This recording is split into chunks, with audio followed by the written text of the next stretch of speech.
श्री गणेशाय नमः, श्री सरस्वत्यै नमः, श्री गुरुभ्यो नमः, श्री मातृपितृभ्यो नमः, श्री कुलदेवताभ्यो नमः. ओम श्री परमात्मने नमः. दासबोध हा ग्रंथ आपण जवळजवळ 1.5 वर्षापासून घेत आहोत. 1.5-2 वर्ष झाले असतील. कारण 200 समास आहेत आणि प्रत्येक समासामध्ये कमीत कमी 40 ओवी, म्हणजे सरासरी काढलं तर 40 ओवी म्हणू शकतो आपण. काही याच्यात 25 आहेत, काही याच्यात 30 आहेत, काही याच्यात 70 पण होते, काही याच्यात 80 पण होते. असे धरलं तर आपण 40 ओवी म्हणू शकतो. म्हणजे तेवढ्या सगळ्यांचं ओवींचा आपण अभ्यास करून पोचायला आपल्याला 1.5-2 वर्ष तर झालेलेच आहेत. तर खूप आपण म्हणजे सावकाश अभ्यास केलो आपण. पण काही हरकत नाही, एवढं मोठं ग्रंथाचं आपण घाईघाई करूनही चालत नाही.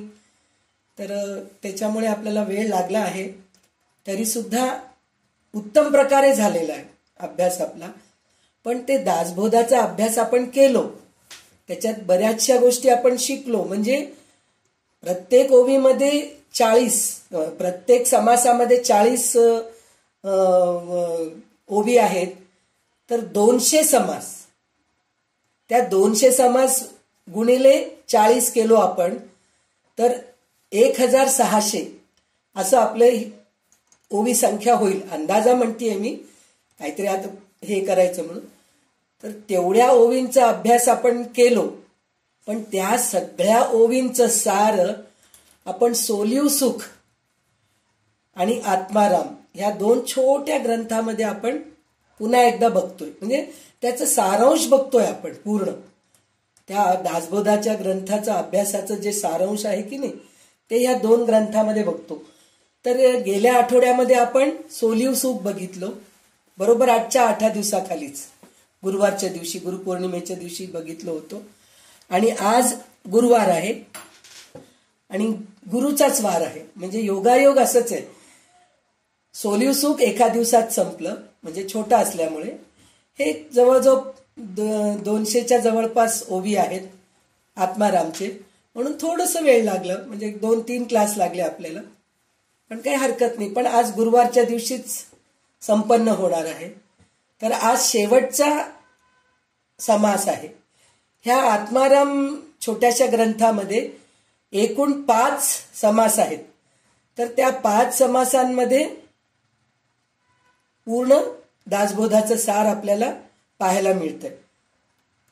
तर आतापर्यंत आपण ह्या 4 समासामध्ये काय बघितलो, म्हणजे पहिले त्याग निरूपण बघितलो, नंतर माया निरूपण बघितलो, मग नंतर ब्रह्मनिरूपण बघितलो, मग त्याच्यानंतर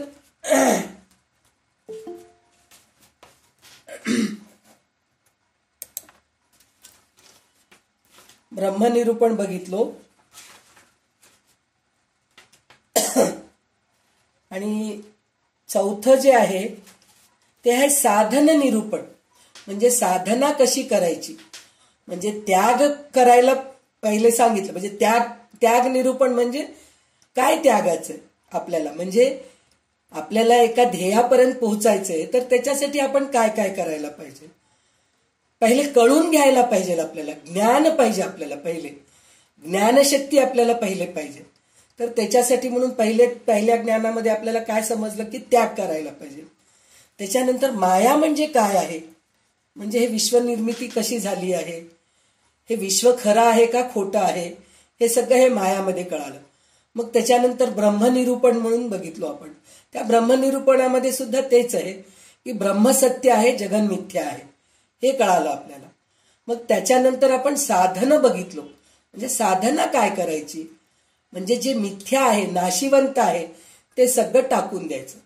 टाकून द्यायचं म्हणजे आपण काय विचार करतो, घरदार सोडलं, सगळं आपलं म्हणजे आपले जमा केलेले वस्तू, त्यात सोनं चांदी पैसा अडका सगळं काही येतं, कपडा, हे सगळं काही येतं, ते सगळं त्यागलो आपण.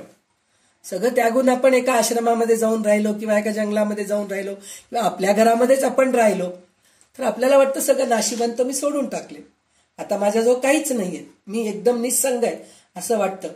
पण नाही, ते सगळं जरी सोडलं तरी मीपणा आहे अजूनही माझ्यामध्ये. तर जे मीपणा आहे ते पण टाकून द्यायला पाहिजे. म्हणजे मी, माझं अहंकार, अस्मिता हे सगळं टाकून द्यायला पाहिजे. हे आपल्याला साधन निरूपण मध्ये प्रत्यक्ष रामदास स्वामी आपल्याला सांगितलेले आहेत. म्हणजे सगळ्या ग्रंथामध्ये तेच सांगितलेले आहेत. पण इथं प्रत्येक ओवीमध्ये रामदास स्वामी समोर आहेत असा आपल्याला अनुभव आलेला आहे. तर त्याच्यामुळे साधन निरूपण झाला. आता तर शिष्य म्हणला की माझं सगळं काही मी अर्पण करून टाकलो, पण आता त्याचा अनुभव सगळं मी माझं पण टाकून दिले, मी आणि माझं हे पण मी टाकून दिले. पण त्याच्यानंतरचं काय अनुभव आहे. आता आपण म्हणतो ना, मी अमक्या ठिकाणी गेले होते, हो काय अनुभव, काय मस्त छान वाटलं.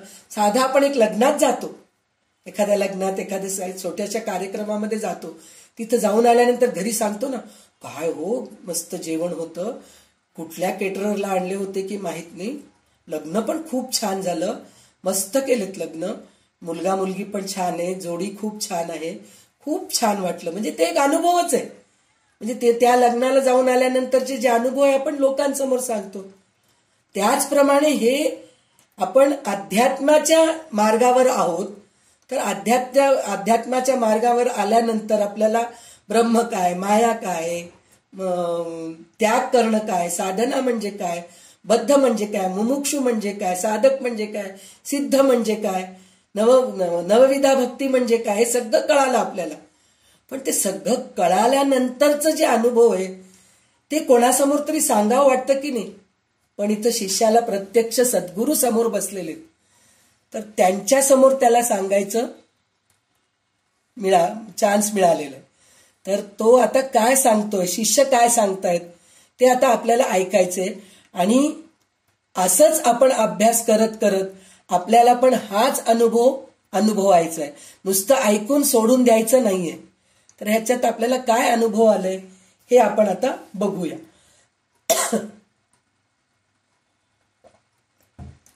तर सुरुवातीची ओवी अशी आहे,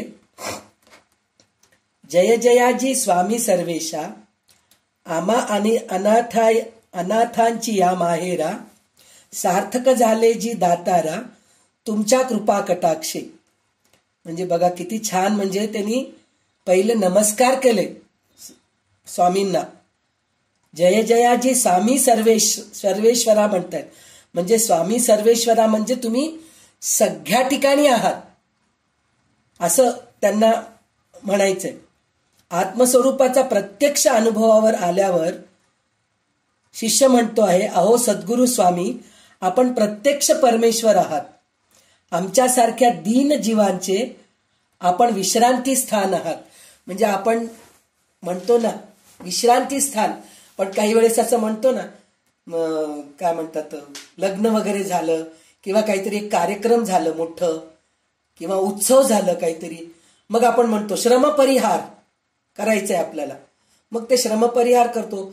तसंच इथं सुद्धा ते म्हणताय की मी विश्रांती स्थानावर आलोय. विश्रांती स्थानावर आलोय म्हणजे तुमच्या पायाशी, तुमच्या चरणाशी आलेलो आहे.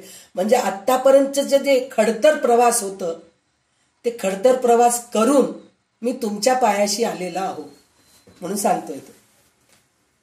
तर आपला जय जयकार असो. हे उदार पुरुषा, आपण करुणा दृष्टीने माझ्याकडे पाहिले आणि त्यामुळे मी कृतकृत्य झालो. म्हणजे मी तुमच्या चरणापाशी आलो आणि माझं सगळं उद्धार होऊन गेलं.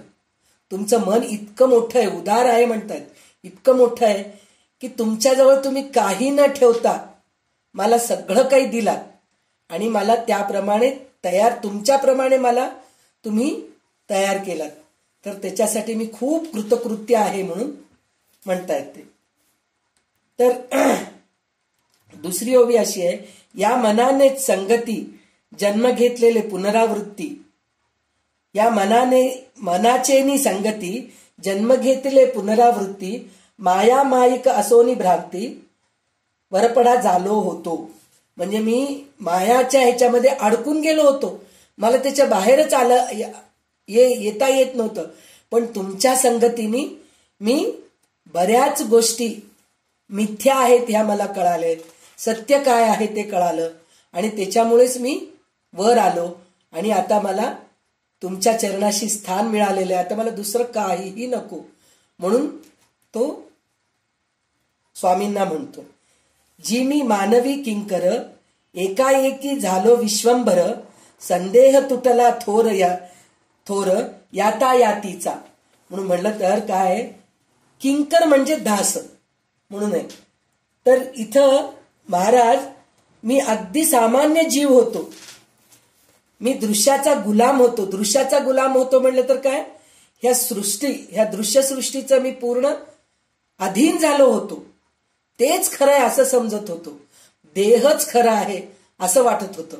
पण नाही, देहाच्या पलीकडे पण काहीतरी आहे हे तुम्हीच मला दाखवलं. आणि तो मी एकाएकी विश्वपालन करता ईश्वर झालो. म्हणजे मी दृश्याचा गुलाम जे होतो की नाही, म्हणजे देह मी आहे हे समजत होतो. पण देहामुळे मी काहीच नाहीये. देहामध्ये सगळे आपल्या अवयव येतात की नाही, शरीराचे एक एक अवयव येतं.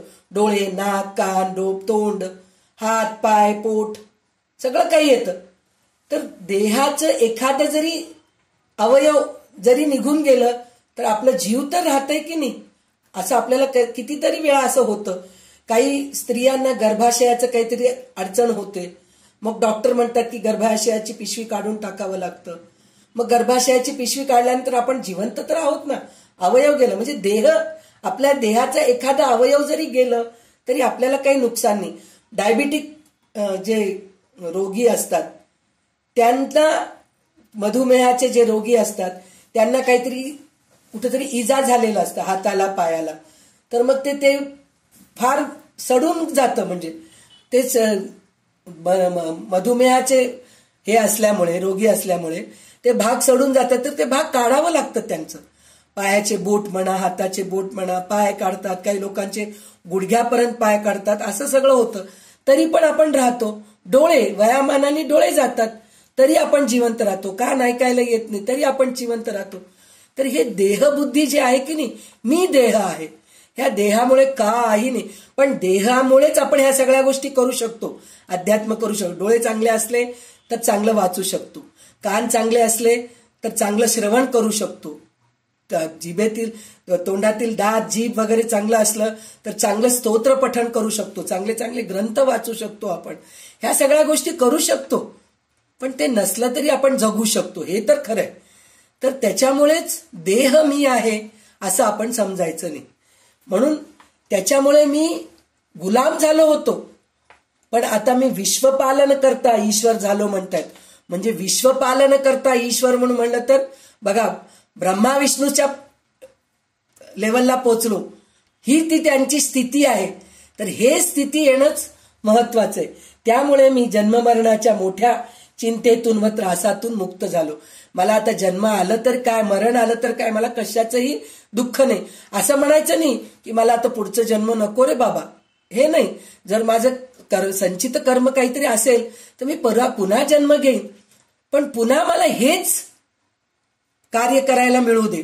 म्हणजे सद्गुरूंच्या चरणाशी राहायला मिळू दे, चांगले चांगले ग्रंथ श्रवण करायला, पठण करायला मिळू दे मला, असं मला जन्म मिळू दे, अशी प्रार्थना करू शकतो आपण. मला मरण नको, जन्म नको, हे आपण म्हणायचं हेच नाहीये. कारण आपलं कर्म जसं आहे तसं आपल्याला भोगावंच लागतं. तर ते म्हणतायत त्यामुळे मला जन्म मरण्याच्या मोठ्या चिंतेतून व त्रासातून मी मुक्त झालो. म्हणजे बघा किती म्हणजे हे आपल्याला शिकायचंय बरं का. म्हणजे शिष्य काय म्हणतोय ते आपण सुद्धा शिकायचं आणि अनुभवायचं ह्या गोष्टी. मी संसाराहून सुटलो, पहिलं पार पावलो, मीच सकळ विस्तारलो सर्वांभूती. म्हणजे कर्तेपणाचा व भोगतेपणाचा भावनेतून मी मोकळा झालो. दृश्याचा सागर ओलांडून परतीराला आलेल्या आत्मस्वरूपास पोचलो. सर्व प्राणी मात्रांमध्ये चैतन्य स्वरूपाने मीच व्यापून आहे. म्हणजे सगळ्या ठिकाणी मीच दिसू लागले मला. म्हणजे आता मला भेदभावच नाहीये, मी वेगळा तुम्ही वेगळा हे भेदभावच नाहीये, अशी माझी स्थिती झालेली आहे. तर ही स्थितीच आपल्याला अनुभवायची आहे. मी करून अकर्ता, मी परेहून परता, माझ्यामध्ये वार्ता मीपणाची नाही. मी कर्म केल्यासारखे दिसते पण मी काहीच करत नाहीये. असं होतं की नाही? काही काही वेळेस म्हणतो, अहो मी नुसतं संकल्प केले हो, खरं पाहिलं तर मी काहीच केले नाही, सगळे दुसरेच केलेत, सगळं काही व्यवस्थित पार पडलं हो. हे झालं छोटेसं कर्म झालं. पण हे आपण जे संसार सुद्धा करतोत ना, मी केले म्हणून जे विचार करतोत ना, आपण काहीच करत नसतो. भगवंताची कृपा आहे, त्यांनीच सगळं आपल्याकडून करवून घेतात. तर तिथं मी केले हे कर्तेपणाच माझ्यामध्ये नाहीये असे म्हणताय. आणि स्फुरणरूपी परावाणीच्या पलीकडे मी आहे. माझ्या ठिकाणी मीपणाचा संबंध नाही. म्हणजे माझ्यामध्ये आता मी म्हणायचं नाहीच आहे, अहंकार नाहीये, काहीच नाहीये माझ्यामध्ये, असं म्हणून शिष्य सद्गुरूंना सांगतायत. तसे सद्गुरूंना किती आनंद झाला असेल हो, की अरे मी शिकवलेलं एक आपण म्हणतो ना, एकाला जर आपण इतकं काही शिकलो तर कमीत कमी एकाला तरी शिकवायला पाहिजे, म्हणजे ते चांगलं असतं. असा सद्गुरूंची इच्छा असती बरं का. ऐसे जे निजबीज गाळीव मीपणाचा फुंज, तो मुरालिया सहज सिद्धची आदी अंती. मी ब्रह्म आहे हा मीपणाचा अतिशय सूक्ष्म आहे. मीपणाचा म्हणजे मी ब्रह्म आहे हे पण एक सूक्ष्म प्रमाणात अहंकार आहेच, पण त्याच्यातच आत्मस्वरूपाच्या अनुभूतीमुळे भूतीचे मूळ आहे, त्या अनुभूतीची खूण आहे. मी ब्रह्म आहे ही अतिशय सूक्ष्म जाणीव देखील जेव्हा जिरते तेव्हा केवळ शुद्ध परमात्मा स्वरूपाचा अनुभव येतो. आरंभापासून अखेरपर्यंत परमात्मा स्वरूप स्वतः सिद्धपणे जसेच्या तसेच विलसत असते. म्हणजे हे जे आहे की नाही, मीपणाचा म्हणून म्हणतायत, पण हे सांगणं वेगळं, म्हणजे सगळ्या जगाला सांगत नाहीयेत, ते फक्त गुरुला सांगत आहेत. कारण गुरुसमोरच आपण हे व्यक्त करू शकतो आपले अनुभव. दुसऱ्यांसमोर व्यक्त केलं तर मोठेपणा म्हणून म्हणतात. तर आपण फक्त गुरुसमोर व्यक्त करू शकतो, तिथं मीपणा येत नाही. म्हणजे मी ब्रह्म झालो, मी सगळं जग विसरलो, दृश्यसृष्टीचं माझं विचार नाशवंत झाले, हे सगळं दुसऱ्यांना जर सांगितलं तर खोटं वाटतं लोकांना.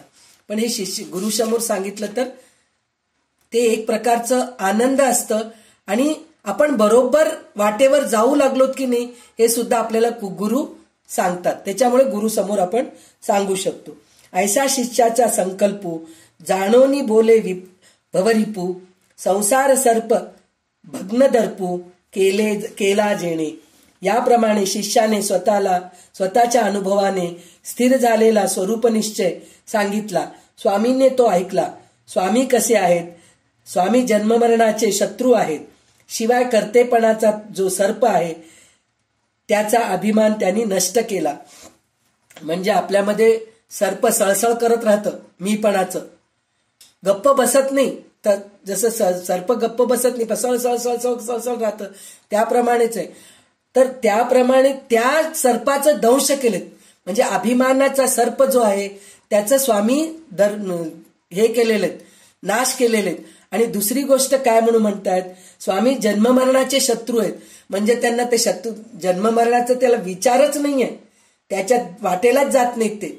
म्हणजे त्यांना पुन्हा जन्ममरण हे नाहीच आहे असं म्हणून सांगितलेलं आहे. जे स्वामींच्या हृदयी होते ते शिष्याशी बाणले अवचिते, जैसे सामर्थ्य परिसाते लोहो अंगी बाणे. तर आता मी जे म्हणले की नाही, एकही गोष्ट त्यांनी आपल्याकडे ठेवून न घेता पूर्ण शिष्याला दिलेत. जसं परीस लोखंडाला सोनं बनवतो, पण इकडला परीस कसा आहे माहितीये काय? गुरु इथं परीस आहेत, ते नुसतं लोखंडाला सोनं बनवत नाहीत, त्या लोखंडाला पुन्हा परीस बनवतात. म्हणजे काय, परीसाचा स्पर्श झाल्यानंतरच लोखंड सोनं होतं की नाही, ते नुसतं सोनं होऊन उपयोगाचं नाहीये, पण ते परत परीस झालं तर उपयोगाचं आहे. म्हणजे त्या शिष्याने सुद्धा दुसऱ्यांना काही सांगितलं तर पुन्हा अजून एक छान शिष्य निर्माण करू शकतात, अजून एक गुरुला निर्माण करू शकतात. ही जी स्थिती आहे ते फक्त गुरुच शिष्याला देऊ शकतात. तर परीस लोखंडाला परीस बनवलंय, हे इथं येऊन हे केलेलं आहे. म्हणजे मला ह्या गोष्टीचं खूप आनंद वाटतं की एक गुरु स्वतः शिकून दुसऱ्याला शिकवून त्यांना सुद्धा एक गुरुच बनवतात. जसं डॉक्टरी वकील वगैरे जे असतात की नाही, ते फक्त लेक्चरर असतात कॉलेजमध्ये, पण त्यांच्या हाताखाली शिकलेले शिष्य जे आहेत ना, ते मोठे मोठे सर्जन होतात, मोठे मोठे काय म्हणतात जज होऊन जातात. पण गुरूंना त्या गोष्टीचा आनंद किती होतो. एखाद्या वेळेस ते सर्जन मोठा झाल्यानंतर ते गुरुला येऊन भेटतात आणि नमस्कार करतात की आज तुमच्यामुळे मी ह्या स्थानावर पोचलो. तर त्यावेळेस गुरुला ईर्ष्या होत नाही. मी पहा जिथलं तिथं लेक्चररच आहे, कॉलेजमध्ये मी तेच शिकवत बसलो असं कधीच वाटत नाही बरं का गुरूंना. उलट गुरूंना काय वाटते, मी शिकवल्यामुळे माझा शिष्य एवढ्या मोठ्या स्थानावर गेला, वा खूप छान वाटलं. म्हणजे त्या गुरूंना इतकं आनंद वाटतं की वा वा खरंच किती छान झालंय असं वाटतं. तर असं वाटायसारखं शिष्य तयार व्हायला पाहिजे, तरच ते शिष्य म्हणवला जातो. स्वामी परीशाचा स्पर्श होता, शिष्य परीशच झाला तत्वता, गुरु शिष्याची ऐक्यता झाली स्वानुभव. मी आता तेच अर्थ सांगितले. म्हणजे परीसाचा स्पर्श होताच शिष्य पण परिषद झाला तत्वता, म्हणजे लगेच असं सांगितलं. गुजस्वामीच्या हृदयीचे शिष्यास वर्म तयाते, प्राप्त झाले योगी याचे निज बीज. म्हणजे काय, स्वामींच्या अंतःकरणात गूढरम्य रूप साक्षात्कार विलसत होता. शिष्याला स्वतःला जेव्हा साक्षात्कार झाला तेव्हा त्याचे रहस्य त्याला प्राप्त झाले. योगी ज्या स्वरूपाचे ध्यान करतात त्याचे मूळ स्वरूप शिष्याला कळले. म्हणजे गुरु काय करतायत म्हणून एखाद्या वेळेस आपल्याला सुद्धा वाटतं ना, ध्यानात बसलेत काय ध्यान करतात बाबा, मला तर कधी ध्यानच लागत नाही, बसलं की नाही ते विचार येत असतात, चंचल मन आहे माझं, गुरु खरंच काय करतात बाबा, हे जे आपल्याला एक उत्सुकता असतं काय आहे ते कळून घ्यायचं. हे सगळं आता त्या शिष्याला पण कळालेलं आहे की ध्यानामध्ये काय करतात, साधना कसं करतात, हे सगळं त्याला आता जे गूढरम्य आहे ते त्याला कळालं. म्हणजे स्वरूप साक्षात्कार होण्यासाठी काय गूढ आहे हे सगळं आता शिष्याला कळालेलं आहे. म्हणून शिष्य सुद्धा परीसच तयार झालेला आहे. बहुता जन्मांच्या शेवटी झाली स्वरूपेशी भेटी, एका भावार्थासाठी परब्रह्म जोडले. म्हणजे जीवाने आतापर्यंत पुष्कळ जन्म घेतले, अखेर त्याला आत्मस्वरूपाचे दर्शन झाले. केवळ एका अस्तित्व निष्ठेने त्यासी परब्रह्माची प्राप्ती झाले. म्हणजे इतकं जन्म उलटून गेले, म्हणजे किती जन्म झाले हे आपल्याला स्वतःला माहित नाहीये. पण म्हणतात ना 84 लक्ष योनीतून शेवटी माणसाच्या देहाच्या मध्ये आपण जन्मतो. तर त्या माणसाच्या देहामध्ये सुद्धा कितीतरी पुन्हा पुन्हा जन्मावं लागतं, कितीदा तरी. पण ते जन्मात आल्यानंतर ह्या देहाचा काय उपयोग आहे, या देहामध्ये आल्यानंतर नरदेहामध्ये आल्यानंतर आपण काय करायला पाहिजे हे सद्गुरूंच्या चरणापाशी गेल्यानंतरच आपल्याला कळतं. तर त्या सद्गुरूंच्या चरणापाशी गेल्यानंतरच शिष्याला या सगळ्या गोष्टी कळाले आणि ते परब्रह्माची प्राप्ती झाली. म्हणजे बघा, विचार करा, आपल्याला सुद्धा हे ग्रंथ आपल्या हातात पडले तर सद्गुरु रूपीच पडलेलं आहे. तर त्या ह्याच्यानी आपण सुद्धा ह्या जन्मामध्येच आपण सुद्धा सद्गुरूंच्या चरणाशी लीन होऊ शकतो. पण तेवढं साधना पाहिजे आपल्याला, तेव्हा कुठं आपण परब्रह्माची प्राप्ती करून घेऊ शकतो.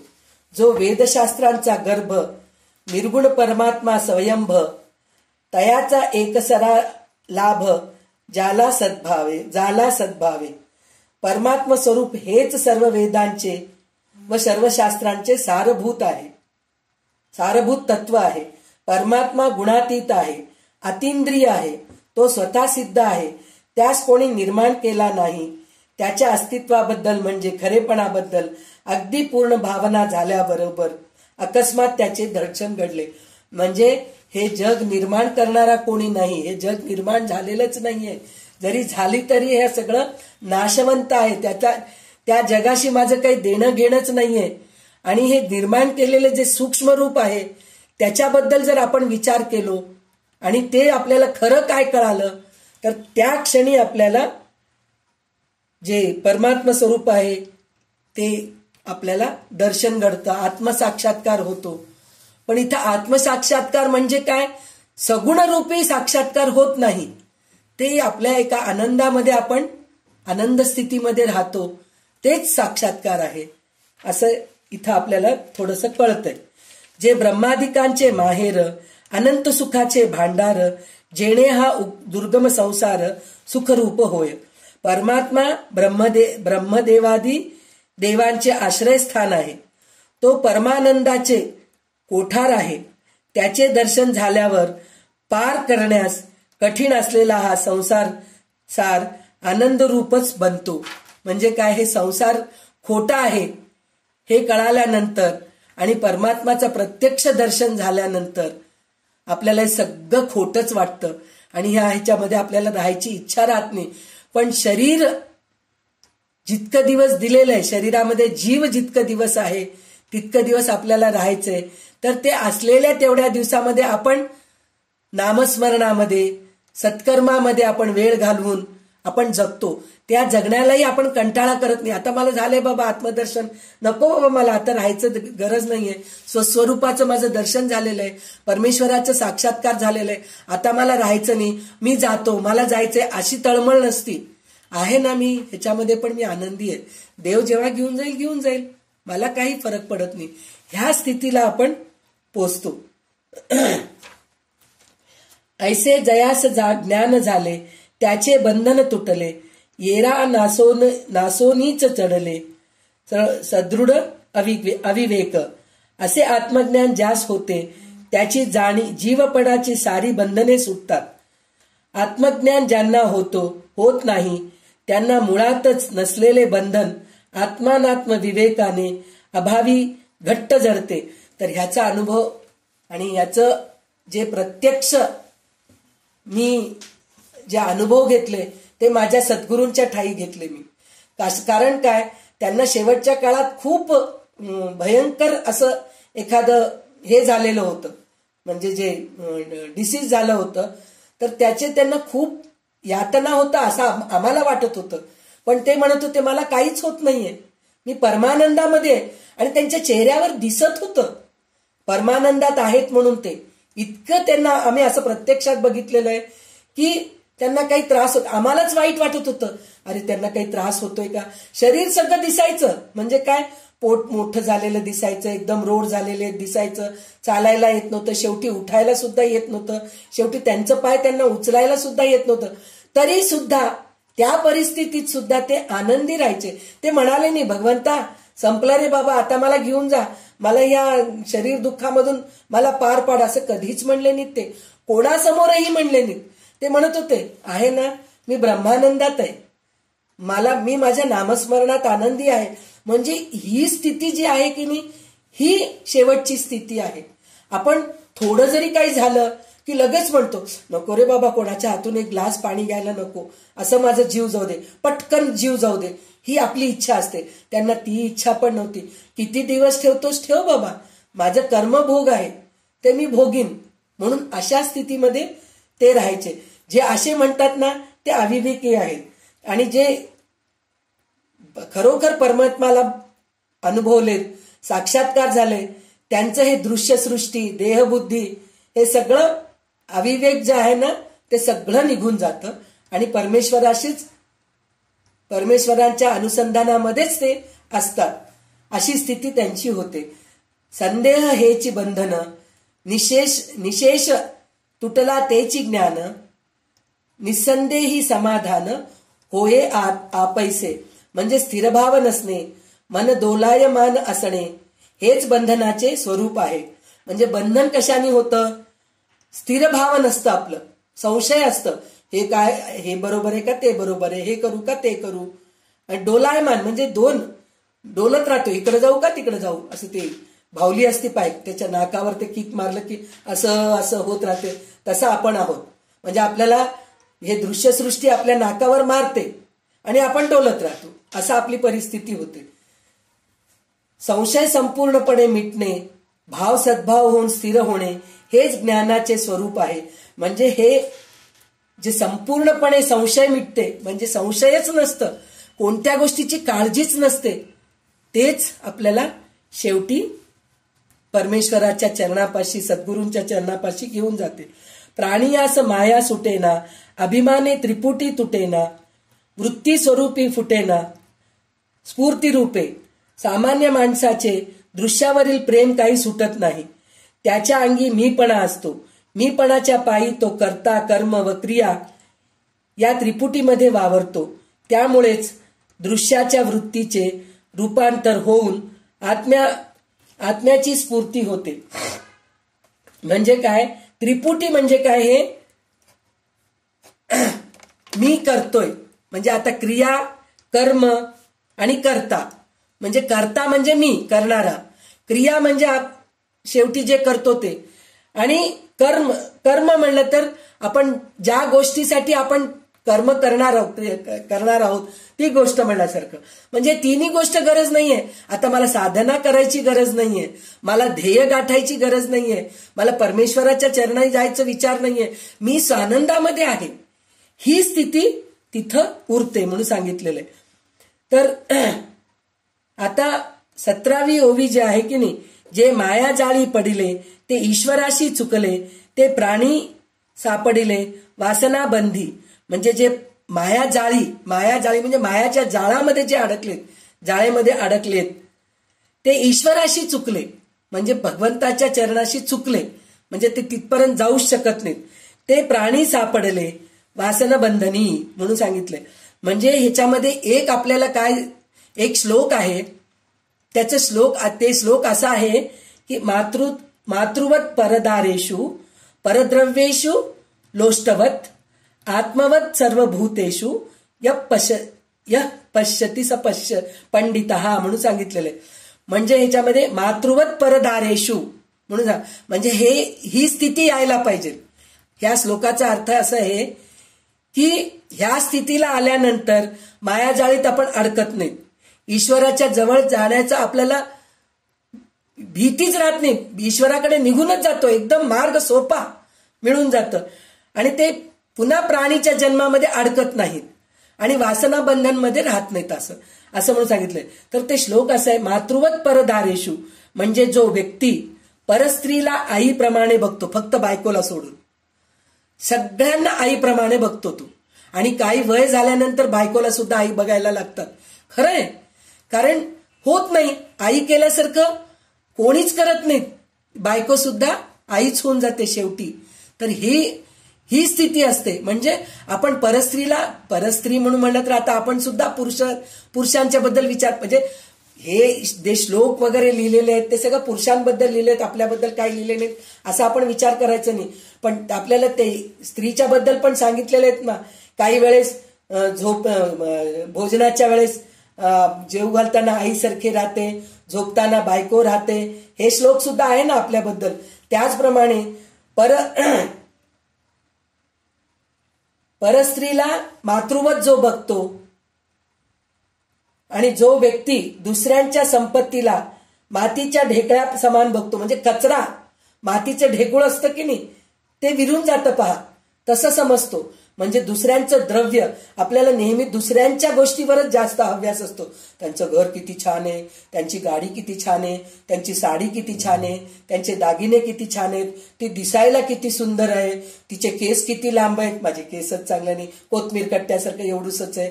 म्हणजे ह्या सगळ्या गोष्टी आपल्यामध्ये असतात. पण जो खरा पंडित असतो तो कधीही दुसऱ्यांच्या संपत्तीवर लक्ष देत नाही.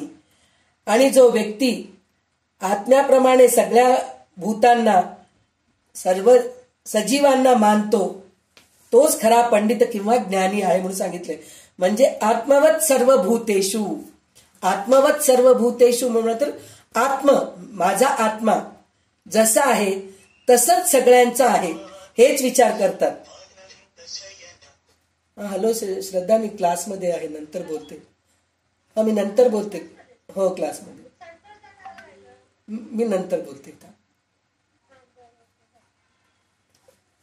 तर जो म्हणजे काय म्हणतायत ते, जो व्यक्ती स्वतःच्या आत्म्याप्रमाणेच सगळ्या भूतांना, म्हणजे आपल्याला काहीतरी बोललं तर आपल्याला दुःख होतं की नाही, आपल्या शरीराला जर कोणी सुई टोचलं तर आपल्याला टोचलं जातं की नाही, कोणी येऊन चुरका लावलं तर आपल्याला चुरका पण लागतं ना. तर तसंच आपण सुद्धा दुसऱ्यांना हे करू नये. हे तर शरीराचं म्हणतो, पण आपण दुसऱ्यांना, दुसरे कोणी काही आपल्याला बोललं की आपल्याला वाईट वाटतं की नाही, खूप वाईट वाटतं. तर त्यावेळेस आपण पण दुसऱ्यांना बोलू नये, हे ध्यान आपल्याला राहायला पाहिजे. म्हणूनच आत्मवत सर्व भूतेषु, सर्व भूतेषु म्हणजे सर्व प्राणी मात्रांवरते आपल्यासारखंच आपण समजायला पाहिजे. असं जो करतो य पश्यतीस पंडित म्हणून सांगितलेलं आहे. म्हणजे असाच जो माणूस आहे तोच पंडित आहे म्हणून सांगितलेलं आहे. म्हणजे ह्या वासनाच्या बंधनातून हे सगळं सुटतं. हे करायला पाहिजे आपण.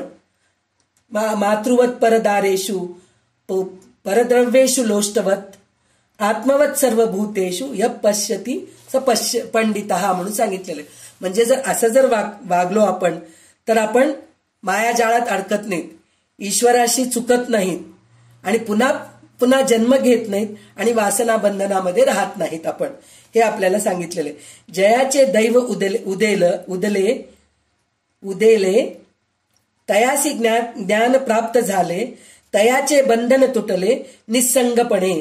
ज्याचे दैव उदयास येते त्याला ज्ञान प्राप्त होते, त्याच्या साऱ्या वासना निर्मूलन झाल्याने त्याचे बंधन सुटतात. म्हणजे ज्याचे दैव उदयास येते, तर आपण सुद्धा म्हणतोत ना, आपण कुठल्या तरी जन्माचं पुण्यकर्म केलो म्हणून आपल्या हातात दासबोध ग्रंथ पडलं आणि इतकं छान आपल्याला त्या दासबोध ग्रंथामध्ये काय आहे हे सगळं आपल्याला छान कळू लागलंय. तर खरोखरच आपण कितीतरी पुण्य केलेले आहोत म्हणून हे सगळं घडतंय असं आपण जसं म्हणतोत ना, तेच इथं सांगते की ज्याचे दैव उदयास येते त्याला ज्ञान प्राप्त होते. म्हणजे आपले दैव उदयास आलेत असं आपण समजायला पाहिजे. म्हणजे आता आपण मुमुक्षूच्या पायरीवर आहोत. म्हणजे आपल्याला काय काय काय करायचं हे कळतंय, कोणतं ग्रंथ वाचायचं कळतंय, हे सगळं आपल्याला कळतंय. पण साधना मात्र अजून सुरू झालेली नाहीये आपली. साधना करायचा प्रयत्न आपण करायला पाहिजे.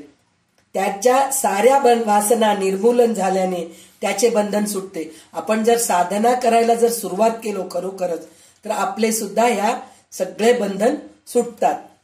19वी ओवी अशी आहे. सर्वसाक्षी तुर्या अवस्था तयेच्याही तू जाणता, म्हणून तुझं निसंगता सहजची आली. म्हणजे तुर्या अवस्था सर्वसाक्षिणी अवस्था आहे. तू आत्मा त्या अवस्थेलाही जाणतोस, म्हणूनच तुला स्वाभाविकच कोणत्याही अवस्थेचा संपर्क येत नाही. म्हणजे इथं तुर्या अवस्था काय आहे हे आपल्याला पहिले कळून घ्यायचं.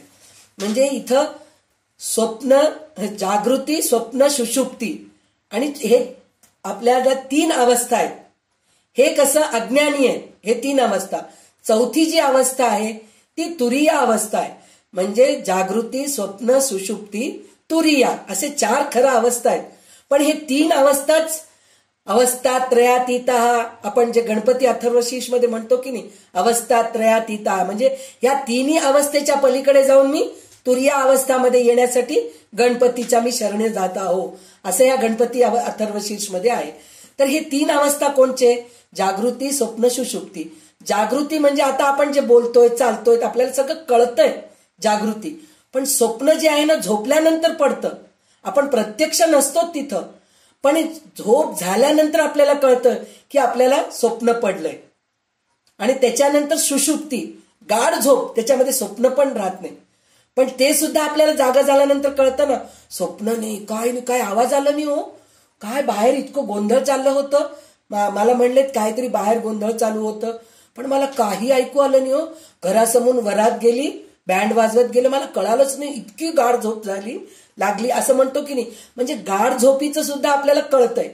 पण तुरिया अवस्था जी आहे की नाही ते काहीच कळत नाही, स्वानंद. म्हणजे काही झालेलं कळत नाही, काही आलेलं कळत नाही, काहीच नाही, ही तुरिया अवस्था आहे. तर हे स्वप्न, सुषुप्ती, जागृती हे 3 जे आहे की नाही ते संपून तुरिया अवस्थामध्ये आपण जातो. म्हणजे ही अवस्था सहज येते. कशामुळे येते? गुरूंनी सांगितलेल्या साधनेमुळे. तेव्हा आपल्याला हे सगळं कळतं. तर त्याच्यासाठी म्हणून साधना करायला आपण आता सुरुवात करायला पाहिजे. आपण जे आहे ना म्हणलो बद्ध होतो, पहिले तर बद्धच होतो, म्हणजे आपल्याला हे सगळं काही माहीतच नव्हतं.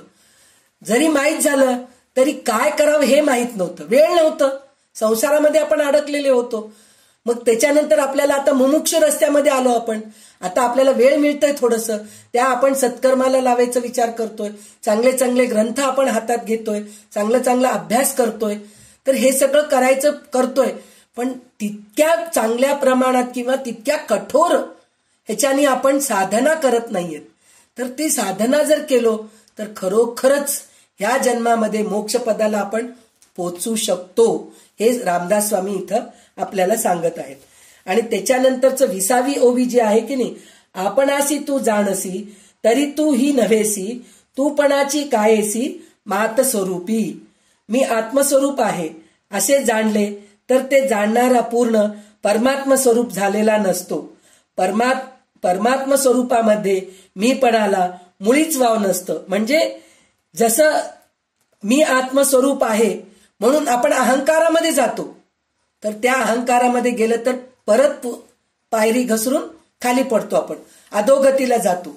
तर ते न जाण्यासाठी म्हणून मी आत्मस्वरूप झालो हे सुद्धा अहंकार नकोय, मी स्वानंदामध्ये आहे हेच पाहिजे आपल्याला, तर आपण मोक्षपदी जाऊ शकतो. जाणता आणि वस्तू दोन्ही निर्माल्या उर्वरी तूपणाची मातू सहजची वाव. जाणणारा ज्ञाता आणि जाणण्याची वस्तू म्हणजे ज्ञेय दोन्ही विराम पावले म्हणजे मी पण जाते, तू पण जाते, केवळ स्वरूप शिल्लक उरते, तेथे मीपणाला काही स्थानच उरत नाही. म्हणजे आता आपल्याला कोणचं ध्येयच गाठायचं नाहीये. आता आपण म्हणतो ना, अहो आता झालं हो, दासबोध झालंय, ज्ञानेश्वरी पण संपत आले, ललिता सर, आता पुढे काय घ्यायचं, आपला प्रश्न पुन्हा सुरू होतं. म्हणजे आता आपण अजून काय शिकायचं.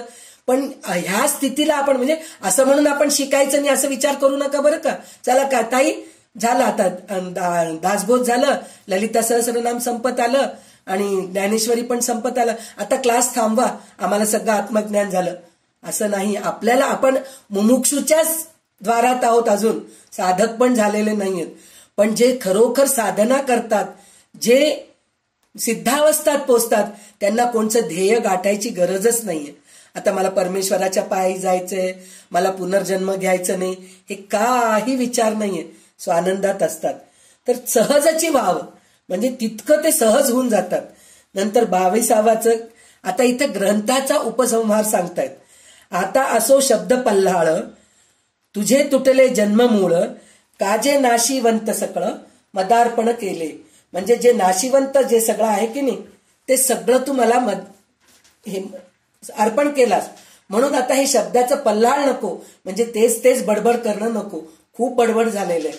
आता तुझ्या जन्ममुळाचं बंधनच, जन्ममरणाचं बंधनच सुटलेलं आहे, तर आता हे बोलणं कमी करू आता आपण, म्हणून सांगतायत. म्हणजे आता आपल्याला सुद्धा खरं तर ही स्थिती यायला पाहिजे, पण नाही, आपण मुमुक्षूच आहोत, साधक पण झालेले नाहीयेत. जे जाणून टाकले ते नाशिवंत राहिले, तुझे तुझं प्राप्त झाले अक्षयी पद.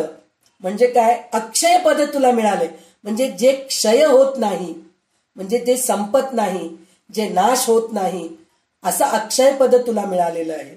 मीपणाने जे जे जाणलेस ते सारे नाशिवंतच आहे हे समजून तू त्याचा त्याग केलास. नाशिवंताचा त्याग केल्यावर तुझे शाश्वत स्वरूप उरले. म्हणजे तू जे नाशिवंतातूनच तू जाणून घेतलास. ऐकू येते मी बोललेलं? ऐकू येते का? कोणीतरी अनम्यूट करा. हा, ऐकू येतंय. हा, ऐकू येतंय. हा. मीपणाने जे जे जाणलेस, म्हणजे जे नाशिवंताकडूनच तू शिकलास सगळ्या गोष्टी, म्हणजे ग्रंथ म्हणा, देहामधून म्हणा, किंवा अशा सगळ्या कितीतरी साधनं आहेत, त्याच्यातून सगळ्या गोष्टी तू शिकलेला आहेस. पण ते सगळं नाशिवंत आहे ते तुला कळाल्यानंतर तुझे खरे शाश्वत स्वरूप काय आहे ते तुला कळालंय, म्हणून स्वामी म्हणतायत आता तू आणि अक्षयपदी पोचलास तू. ऐसे बोलणे मोक्ष पाणी, ऐकोनी शिष्य लोटांगणी, निस्संदेह स्वरूप मिळणी, दोघे एकची झाले. म्हणजे मोक्ष मोक्षपाणी म्हणतात. मोक्षपाणी म्हणजे मोक्षसिद्ध जे स्वामी आहेत त्यांचं हे भाषण ऐकून शिष्याने त्यांना साष्टांग प्रणिपात केला. म्हणजे आपल्याला असं होतं ना, जर गुरु काहीतरी चांगलं सांगू लागले तर त्यांना त्यांचे पाय धरून त्यांना नमस्कार करावं. आपण म्हणतो ना, हे पाय समजा हो, मी तुम्हाला हात जोडतो, किती छान सांगितलात, किती छान आम्हाला ज्ञान दिलात, असं आपण गुरूंना म्हणतो की नाही. गुरु काहीतरी छान सांगितल्यानंतर आणि डोळ्यातून गळगळा अश्रू वाहतात आपल्या. इतकं सुंदर आपल्याला छान ऐकायला मिळालं. प्रवचन म्हणतात, आता मकरंद बुवांचं कीर्तन असतं, प्रवचन असतं, त्या प्रवचनामध्ये आपण किती तल्लीन होऊन जातो. आपल्याला वाटतं आपण कृतकृत्य झालो, पुन्हा पुन्हा ऐकावं वाटतं.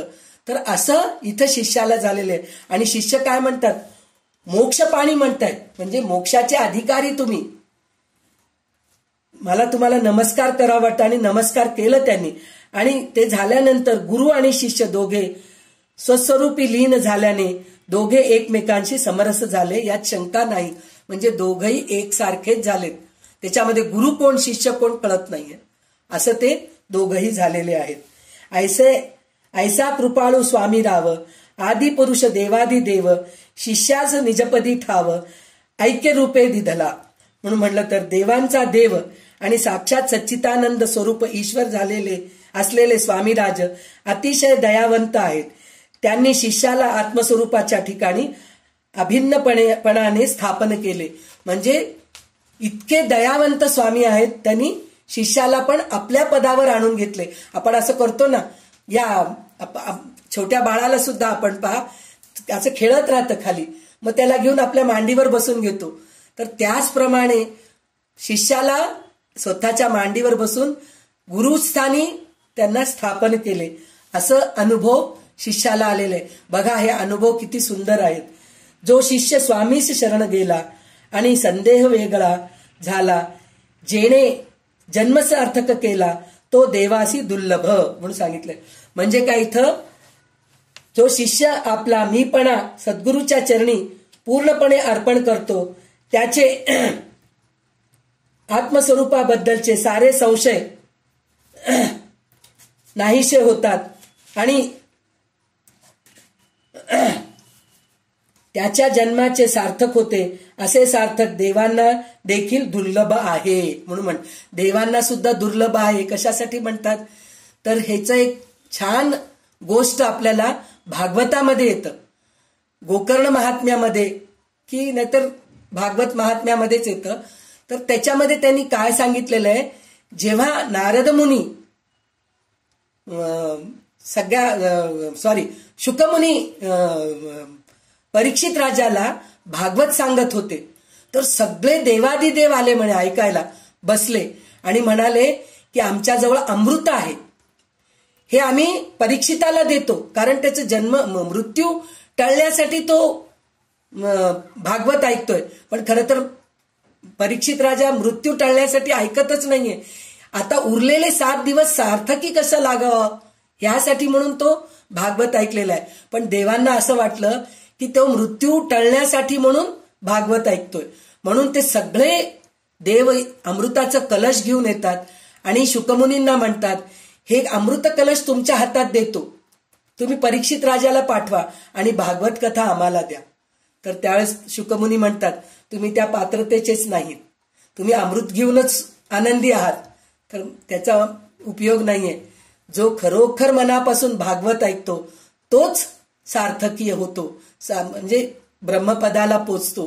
म्हणून तिथं म्हणजे अमृतापेक्षाही जे ज्ञान गुरु शिष्याला देतात तेच ज्ञान खरं हे आहे. म्हणून कृतकृतार्थ झालो म्हणजे ते देवाला पण दुर्लभ आहे असं म्हणून म्हणतायत. तर जसं इथे म्हणला ना, जो शिष्य स्वामीच शरण गेला आणि संदेह वेगळा झाला, तेने जन्म सार्थक केला, तो देवाशी दुर्लभ म्हणून सांगितलेलं. तर तसंच इथं भगवद्गीतेमध्ये सुद्धा अर्जुनानी शेवटचं श्लोक जे आहे, भगवंतानी पूर्ण गीता सांगितल्यानंतर काय म्हणतो अर्जुन, नष्टो मोह स्मृतिर्लब्धा त्वत्प्रसादात मयाच्युत स्थितोस्मी गत संदेह करिष्ये वचनम तव. म्हणजे सगळं संदेह माझं मिटलंय तुझ्या ज्या वचनांनी, तू जे मला काही सांगितलास त्याच्यानी सगळं काही संदेह फिटलं माझं, असं म्हणून अर्जुन म्हणतोय स्वतः भगवंतांना. तर जी स्थिती तिथं अर्जुनाची झाली तीच स्थिती इथं ह्याची झालेली आहे, शिष्याची झालेली आहे. अर्जुनाची स्थिती ती झाल्यानंतर अर्जुन म्हणला का आता मी युद्ध करत नाही, मी ब्रह्मपदाला पोचलो, मला सगळं काही कळालंय, मी आता युद्ध करत नाही, मला राज्य नको, मी जातो आता कृष्णाबरोबर निघून जातो, असं म्हणला नाही. कृष्ण सांगितले ना युद्ध करायचंय, तुझं कर्म करायचंय. तू जन्माला नरदेहात तू जन्माला आलेला आहेस, तर ते नरधर्म देहाच्या जन्माला आल्यानंतर तुझ्या पदरी जे कर्म पडलेलं आहे, जे धर्म करायचंय ते केल्याशिवाय तुला सुटका नाहीये. म्हणून श्रीकृष्ण सांगितल्यानंतर तो युद्ध करतो, धर्मावर ते विजय पावतो, मग राज्य करतो आणि परीक्षित राजासारख्या मुलाला जन्म देतो. आणि त्या परीक्षित राजाच्या योगाने आपल्याला भागवत, म्हणजे बघा विचार करा, पांडवांचं एक एक पात्र जे आहेत, अर्जुन म्हणा, भीम म्हणा, नकुल म्हणा, सहदेव म्हणा, धर्मराज म्हणा, अभिमन्यू म्हणा, कोणत्याही एकाचं जरी चरित्र आपण घेतलं तर त्यांच्याकडून आपल्याला सगळं काही चांगलंच मिळालेलं आहे. बघा, अर्जुनाकडून भगवद्गीता मिळालंय, परीक्षित राजाकडून आपल्याला भागवत मिळालेलं आहे, धर्मराजाकडून यक्ष प्रश्न मिळालेले आहेत, भीमाकडून जे धैर्य मिळालेलं आहे आपल्याला, अर्जुनचं तर सांगितले, नकुल सहदेवाकडून सुद्धा सेवावृत्ती, ते कधी म्हणले नाहीत आम्ही भावांच्या मनाविरुद्ध जातो, असं कधीच म्हणले नाहीत. म्हणजे हे सगळं आपल्याला त्यांच्याकडून आपल्याला मिळालेले आहेत. ग्रंथ संपता स्तुती उरे, बोलता ती अपारे, परी अर्थासी कारण थे येरे, येरा चाड नाही. आता ही शेवटची ओवी आहे. ग्रंथ संपवताना ग्रंथाचे महात्म्य सांगायचे आणि त्याची खूप फलश्रुती सांगायची, अशी सर्वसामान्य रीत आहे. पण ग्रंथामध्ये जे अध्यात्म ज्ञान प्रतिपादन केलेले असते त्यालाच खरे महत्व असते, इतर गोष्टीला महत्व नसते. म्हणजे आपण नंतर ते प्रवचनकारचं खूप जय जयकार करतो, किती छान सांगितलात तुम्ही, हे केलात ते केलात. ते फक्त पोस्टमॅन असतात बरं का, जे प्रवचनकार असतात, जे सांगतात. खरं ग्रंथ महत्व आहे. ते ग्रंथ काय आहे हेच महत्व आहे, त्या ग्रंथामध्ये काय आहे तेच महत्व आहे. तर त्या ग्रंथालाच तुम्ही देव समजा.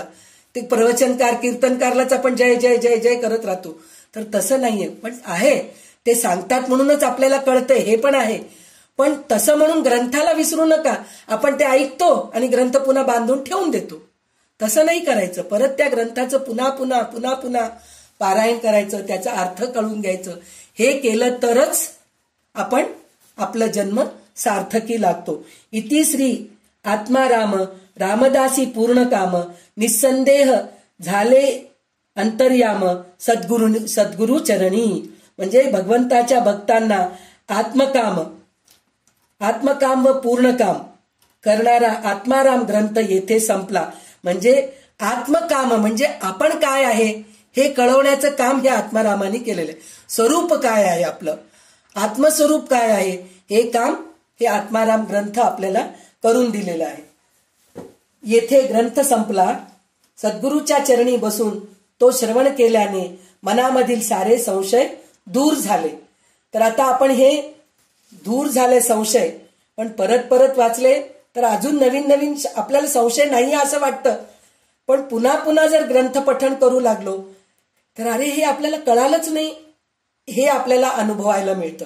म्हणून परत परत ग्रंथाचं पारायण करायला पाहिजे, साधना करायला पाहिजे. तेव्हा कुठं आपण पूर्ण गुरुच्या चरणाशी जातो, सद्गुरूच्या चरणाशी जातो. तर आता हे ग्रंथ संपन्न होत आहे, तर तेव्हा सद्गुरूच्या चरणाशी जायसारखे काही श्लोक आहेत, ते म्हणून आपण इथं थांबूया. सदा सर्वदा योग तुझा घडावा, तुझे कारणी देह माझा पडावा. उपेक्षू नको गुणवंता अनंता, रघुनायका मागणे हेची आता. ज्या ज्या स्थळी हे मन जाय माझे, त्या त्या स्थळी हे निजरूप तुझे. मी ठेविते मस्तक ज्या ठिकाणी, तेथे तुझे सद्गुरु पाय दोनी. उपासनेला दृढ चालवावे, भूदेव संताशी सदा लवावे. सत्कर्म योगे वय घालवावे, सर्वामुखी मंगल बोलवावे. शुका सारिखे पूर्ण वैराग्य जाचे, वशिष्ठा परिज्ञान योगेश्वराचे, कवी वाल्मिका सारिखा मान्य ऐसा, नमस्कार माझा सद्गुरु रामदासा, श्रीरामचंद्रा करुणा समुद्रा, ध्यातो तुझी राजस योग मुद्रा, नेत्रीन ये रे तुझ वीण निद्रा, कै भेटीसी बा मजला समुद्रा, धर्माच्या करिता अमास जगती, रामानी धाडियले, ऐसे जाणून राम भक्ती करिता, ऐश्वर्य हे लाभले, आता धर्म सख्या तुझ्या पुढतिया, नम्रत्वतेने असे, इच्छा हो जसी मानसी, करीतसे हा देह तुझा असे, जय जय रघुवीर समर्थ, सद्गुरु समर्थ रामदास स्वामी महाराज की जय, जय जय रघुवीर समर्थ।